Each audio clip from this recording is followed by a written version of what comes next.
Hey, everybody, welcome back. We're taking a deep dive today into this big idea of love. Love. Not just the romantic kind, right? But that kind that really shapes us, Right. like at our core and the world around us. And, we're going to be talking about human love Yeah. and divine love, especially as it's seen through this devotion to the Sacred Heart of Jesus, which has been around for centuries in the Catholic Church.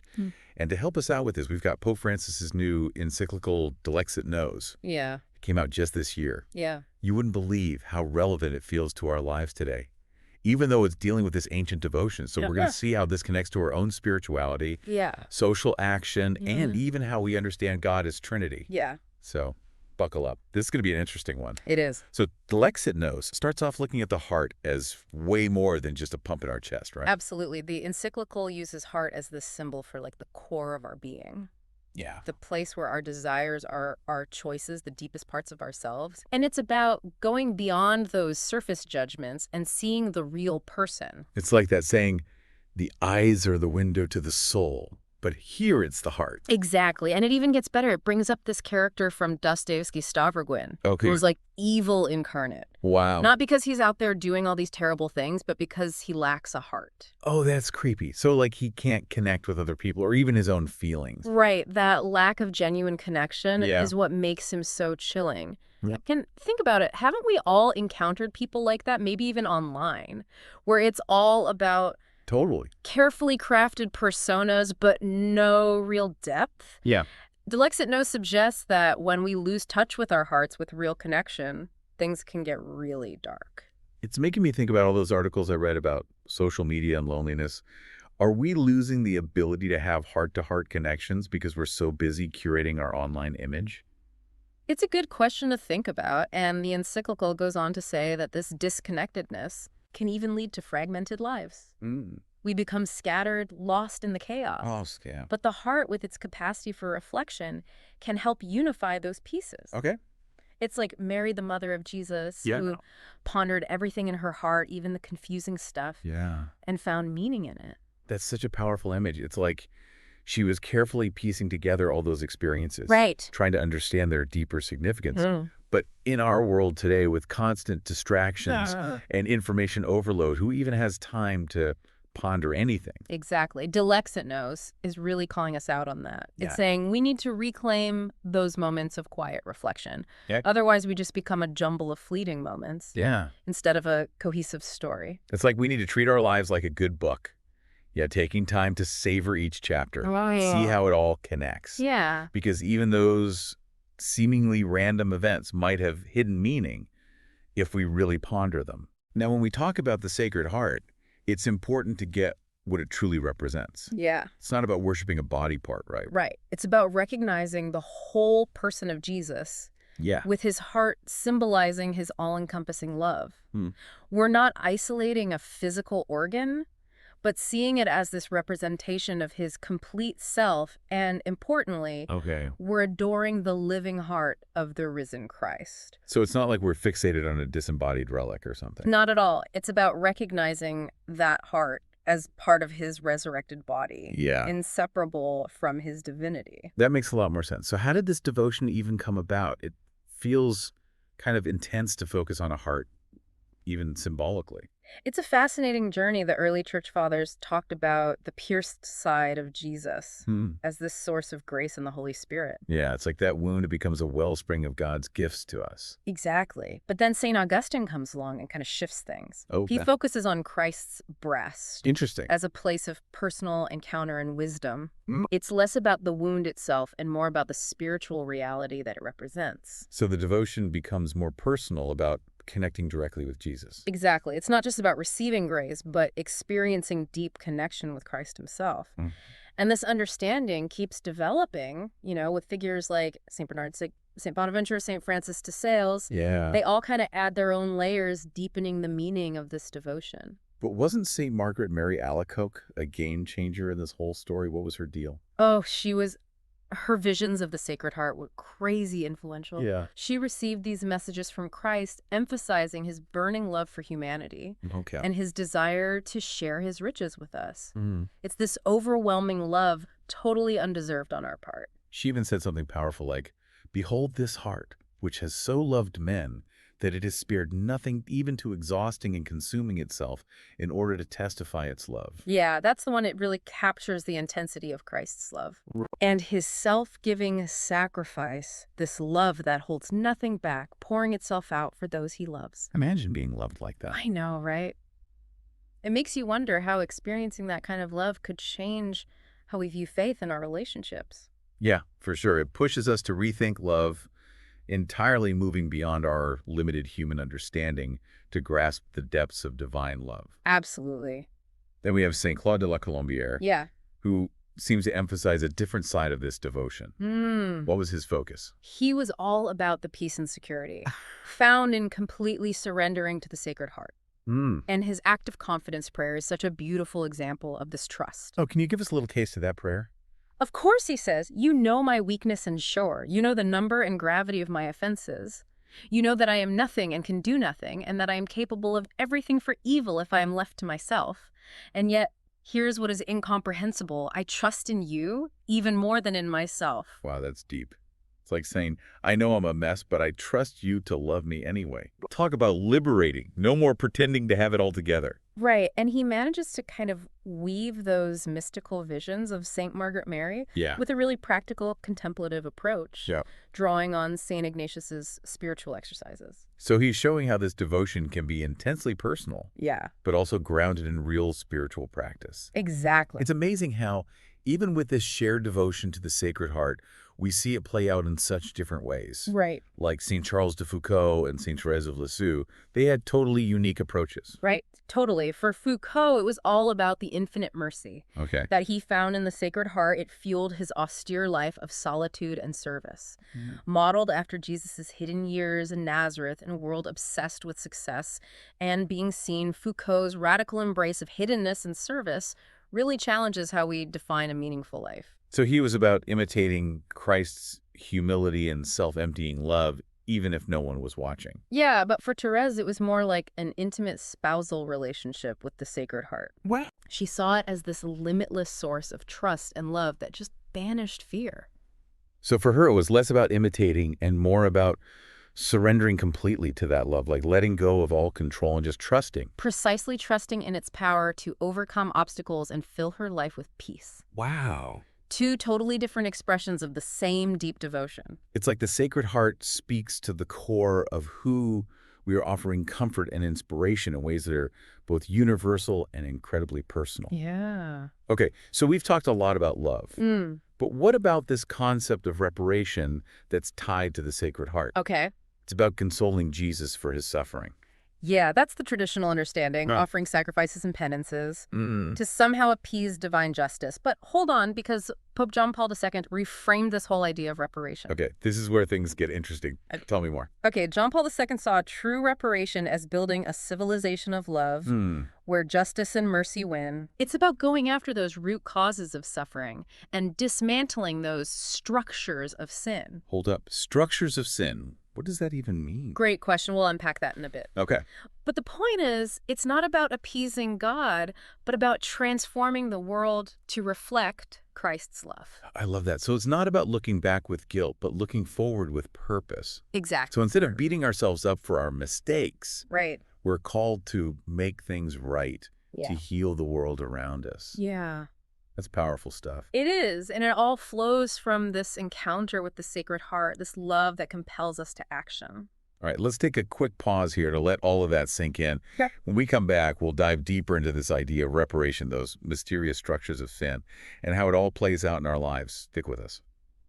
We're back, and before the break, we were getting into this idea of reparation to the Sacred Heart. Yeah. And how Pope John Paul II kind of blew up the traditional view, but we left off with this cliffhanger. Right. Structures of sin. What in the world does that even mean? It's a phrase that can sound kind of abstract, but it's actually super relevant to our lives. Okay. Think of it like this. Imagine a society where it's just assumed that certain people deserve less opportunity or respect based on, their race or their gender or how much money they have. Yeah. Those ingrained systems and attitudes that perpetuate inequality and suffering, those are the structures of sin. So it's not just about individual bad choices, but about these bigger systemic forces that kind of set people up to fail. Exactly. And John Paul II is saying that true reparation isn't just about feeling bad for Jesus. It's about actively working to dismantle those structures to create a world where everyone has a chance to flourish. So if we see a system that's rigged against certain people, instead of just shaking our heads, we're called to actually do something about it, like speak up, advocate for change, maybe even get involved in organizations that are working to level the playing field. It is, and it's not always about these grand gestures or becoming a social justice warrior. Yep. Sometimes it's about the small choices that we make each day, like choosing to support businesses that treat their workers fairly or challenging prejudice jokes, even when it's uncomfortable. Right. It's about being mindful of how our actions, even the seemingly small ones, either reinforce those structures or chip away at them. This makes me think of something I read recently. There was this company that was all about, sustainability and eco-friendly practices. Right. But then it came out that their factory workers overseas were working in horrible conditions and being paid next to nothing. Wow. It was like they were doing all the right things on the surface, but the underlying structure was still rotten. That's a perfect example. It's easy to get caught up in appearances or trendy causes, but true reparation goes deeper. Right. It's about aligning our actions with our values at every level. And that alignment is what we see in Jesus. Yeah. He wasn't just about preaching nice words, but about living out a radical love that challenged the power structures of his time. Exactly. And remember how we talked about Saint Therese of Lisieux earlier? Yeah. Well, she had this really interesting take on reparation that kind of throws a wrench in the whole traditional view. Okay. She wasn't comfortable with this idea of satisfying divine justice. Like God was keeping score. Yeah, it felt a bit transactional, like love with strings attached. Right. So instead of offering herself to appease God, she offered herself as a victim of Holocaust to your merciful love. Wow. She wasn't trying to earn God's love or fix anything. She was just surrendering to it, completely allowing it to flow through her unimpeded. A victim of Holocaust to your merciful love. That's some seriously intense imagery. What does that even mean? It's powerful, right? She's basically saying, use me, God. Let your love consume me so completely that it spills out onto everyone around me. It's not about her effort or her worthiness. It's about getting out of the way and letting God's love do its thing. That's such a beautiful image, but also kind of terrifying, to give yourself over to love that completely. It is a radical act of surrender and trust. But it's also incredibly liberating. Okay. Because when we let go of the need to control, to earn, or to fix, we open ourselves up to a whole new way of being. So instead of asking, what can I do to make God love me? We're asking, how can I let God's love work through me? Right. How can I become a channel for that love to reach others? Exactly. It's like shifting from a mindset of scarcity to a mindset of abundance. Okay. Instead of focusing on what we lack, we tap into the infinite wellspring of God's love that's already within us. This whole conversation is making me rethink how I approach my relationships, my work, even just how I interact with people on the street. It's easy to get caught up in my own little bubble. I hear you. It's a constant challenge. Yeah. But I think that's the beauty of this devotion to the Sacred Heart. It's not about checking off boxes or following a bunch of rules. Yeah. It's about allowing this encounter with Christ's love to transform us from the inside out. And that transformation changes everything, right? It's not just about what we do, but about who we become. Right. Remember how we talked about the heart being the source of both human and divine love? Yeah. When we let the heart of Christ shape our hearts, we start seeing the world through his eyes. We start loving with his love. Whoa, that's big. So it's not about trying to be a better person through sheer willpower, but about letting God's love do the heavy lifting, like less striving, more surrendering. Exactly. It's less about doing and more about being. It's about becoming the kind of person who naturally radiates love and compassion and forgiveness, because that's what's overflowing from within. That's so much more appealing than constantly trying to white-knuckle my way through life. Right. It's about letting go and trusting that God's love is enough. And that's where the true freedom and joy come in. So it's not just adding another devotion to our to-do list. Right. It's about allowing this encounter with the heart of Christ to permeate every aspect of our lives. Exactly. It affects our relationships, our work, how we treat strangers. It changes how we respond to injustice, how we engage with people who are different from us. Yeah. It literally reshapes our priorities, our values, our whole understanding of what it means to be human. It's a tall order, but it also sounds incredibly liberating. It's like instead of constantly trying to earn God's love, we're invited to just relax into it, to let it wash over us. It is. And it's from that place of peace and abundance that we can truly go out and make a difference in the world. This whole deep dive is making me rethink everything. So where do we go from here? What's next in this exploration? Right. Okay, so we've journeyed through the heart as this symbol scene, how devotion to the Sacred Heart evolved over time. Right. And grappled with what it means to live out that love in a broken world, you know? Yeah. But Dilexit it goes even deeper. It does. Connecting this devotion to the mystery of the Trinity. I'll admit I'm a little intimidated by this part. It feels kind of heavy, theologically speaking. It can feel that way, but I think this is actually where things get really exciting. Okay. It's easy to get caught up in the image of the Sacred Heart, right? That visual symbol of Jesus's love for us. But the Encyclical reminds us that this devotion, it's deeply rooted in the Trinity. It's about seeing Jesus and his heart in the context of his relationship with the Father and the Holy Spirit. Okay, so how does the Trinity even fit into all of this? Right. Does it change how we understand the Sacred Heart? It definitely adds another dimension, like a richness that we might miss otherwise. Okay. Think about it, the very essence of the Trinity is love. A love so perfect and complete that it spills over into creation. Yeah. And Jesus the Son embodies that love in a way we can grasp, a way that speaks to our human hearts. So the Sacred Heart becomes a kind of window into the Trinity, like we're seeing a glimpse of that divine love that's always been there. Yes, exactly. It's a tangible expression of the love that flows between the Father, Son, and Holy Spirit. But how do we see the Father's role in all of this? It seems like the focus is mostly on Jesus. That's true. But remember, Jesus was always pointing to the Father. Yeah. He said, I am the way and the truth and the life. No one comes to the Father except through me. Everything Jesus did, every word he spoke, every act of love, it all came from his relationship with the Father. So the Father is the source, the origin of that love we see poured out in Jesus, like a chain reaction of love. Right. Starting with the Father and flowing through Jesus to us. That's a great way to put it. And when we contemplate the Sacred Heart, we're not just seeing Jesus's love for us. Okay. We're also catching a glimpse of the Father's love for the Son. Wow. A love so immense that he sent him into the world to save us. That's blowing my mind a little. It's like we're seeing two layers of love at once. The Father's love for the Son and the Son's love for humanity. It is mind-blowing, isn't it? And that brings us to the Holy Spirit. Oh. What's fascinating is that Dilexit Nos calls the Sacred Heart the masterpiece of the Holy Spirit. Wait, so the Spirit is involved in all of this too. What does that even mean? It means the Spirit plays an active role. Think about Pentecost. Yeah. When the Spirit descended upon the disciples, filling them with power and love. It was the Spirit who gave them the courage and strength to go out and share the gospel, to continue the mission that Jesus started. So the Spirit is what keeps that fire of love burning, not just for them, but for us today. Absolutely. And it's that same Spirit working in us when we encounter the Sacred Heart. Yeah. It's the Spirit who opens our hearts to receive that love, to understand its depths, and to be transformed by it. So it's like the Spirit is the bridge between the love we see in the Sacred Heart and our ability to actually experience that love in our own lives. That's a perfect analogy. The Spirit makes that divine love accessible to us, drawing us into the very heart of the Trinity. I'm starting to see why this is so important. It's not just about a devotion to Jesus, but about being drawn into the life of God. Right. A life of love and communion and mission that's been going on for all eternity. Exactly. It's about understanding that we're not just these isolated individuals, Yeah. but part of this incredible web of relationships connected to God and to each other through love and the Sacred Heart. It's like the central point, the beating heart of that web.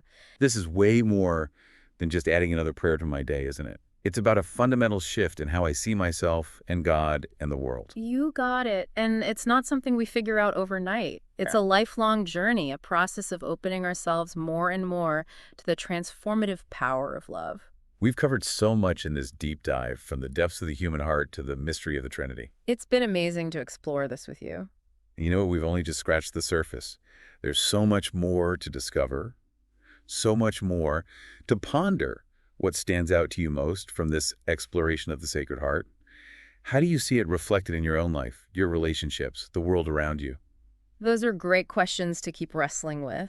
And who knows, maybe exploring the unique ways the Father and the Holy Spirit work in our lives and in the world could be your next deep dive. I love that idea. Until next time, keep diving deep.